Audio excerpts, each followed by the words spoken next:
At Bites as Irish, we've been thinking hard about how you can learn and practice the Irish language online. Practice is the key word. And here's how I see it. You need a weekly practice, a regular practice. That can be with a class locally if you're lucky enough to have that, or a group of people who come together each week. So you have that rhythm coming together. Practice. You practice the speaking. But what do you do in the time between?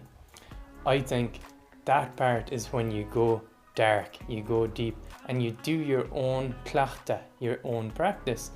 And then you come back into the group and reintegrate that.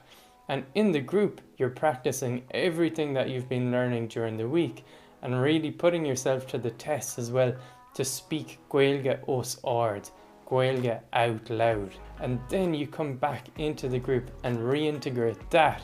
And in the group, you're practicing everything that you've been learning during the week and really putting yourself to the test as well to speak Gaeilge os ard, Gaeilge out loud.